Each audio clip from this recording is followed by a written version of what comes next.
सबसे पहले बात वृंदावन की, जहां से संत समाज ने लव जिहाद के बढ़ते मामलों को रोकने के लिए महिला ब्यूटी पार्लर में मुस्लिम युवकों के काम करने पर रोक लगाने की मांग की है।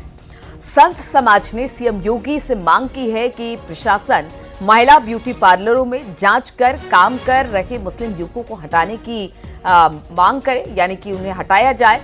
महिला ब्यूटी पार्लर में मुस्लिमों की एंट्री बंद करने की मांग इन संतों की तरफ से उठाई गई है।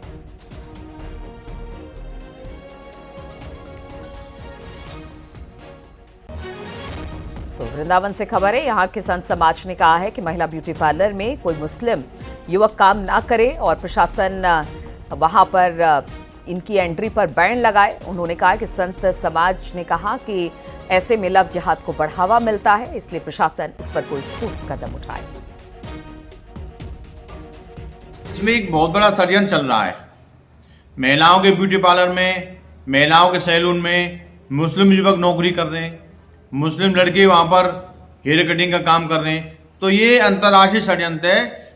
हमारी सरकार से मांग है कि महिलाओं के सैलून में, ब्यूटी पार्लर में मुस्लिम युवकों की नौकरी नहीं देनी चाहिए, उनकी आवाजाही बंद होनी चाहिए, क्योंकि ये लोग हाथ में कलावा बांधते हैं, माथे पर टीका लगाते हैं, हिंदू वेश धारण करते हैं और जो ब्यूटी पार्लर में हमारी जो बहन बेटियां जाती हैं उनको बहला फुसलाकर प्रेम जाल में फंसा लेते हैं।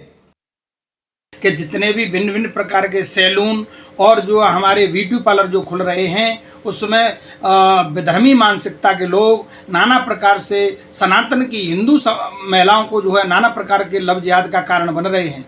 मैं प्रशासन से मांग करता हूं कि इनके खिलाफ तत्काल जांच करते हुए हर शहर हर नगर में कि जहां जहां विधर्मी इस कार्य के इस क्षेत्र में जुड़े हुए हैं वो उन लोगों के पास जो सनातन की महिलाएं आ रही हैं और जो परिवारों की महिलाएं आ रही हैं उन सबकी देख करके और उन सैलूनों की तत्काल प्रभाव से ब्यूटी पार्लरों की जांच कराई जाए और उनके खिलाफ सख्त से सख्त कार्रवाई की जाए, जिससे जो नाना प्रकार से जो लव जिहाद के कांड देखने को मिल रहे हैं उन पर पूर्ण विराम लग सके। इसी पर बातचीत करने के लिए नितिन गौतम इस वक्त हमारे साथ जुड़ गए मथुरा से। नितिन, अगर संत समाज की बात की जाए, इससे पहले भी उन्होंने कई मांगे उठाई है हिंदू और हिंदुत्व को बचाने की, सनातन धर्म को बचाने की। अब ये नई मांग उन्होंने उठाई है कि जो महिला ब्यूटी पार्लर है वहां पर मुस्लिम युवक मर्दों को जाने की इजाजत, यानी कि काम करने की इजाजत ना मिले। क्या कहा है संत समाज के लोगों ने?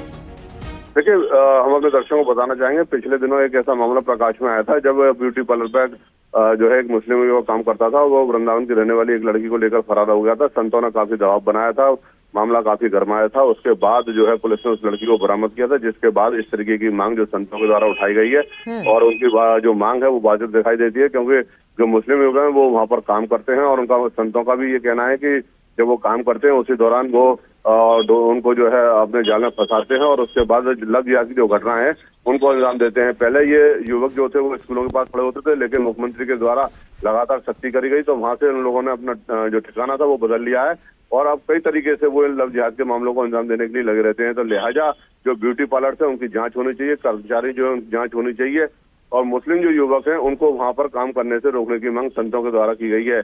अब देखना होगा कि इस पर जो है जो अधिकारी हैं वो किस तरीके से इसको लेते हैं और कितनी गंभीरता से इस मामले को लेते हैं। जी चलिए, ठीक है नितिन, बहुत बहुत शुक्रिया आपका जानकारी देने के लिए। तो संत समाज की तरफ से ब्यूटी पार्लरों में मुस्लिम एंट्री को बैन करने की बात की गई है। उन्होंने कहा है कि अगर मुस्लिम युवक महिला ब्यूटी पार्लर में काम करेंगे तो लव जिहाद का मामला बहुत सामने आएगा। और जिस तरह से नितिन ने भी बताया, एक पीछे मामला था जहां पर एक ब्यूटी पार्लर में मुस्लिम युवक ने हिंदू लड़की को भगाकर शादी की, उसको लेकर संत समाज नाराजगी थी और यही वजह है कि अब इस तरह की मांग उठ रही है संत समाज के भीतर से।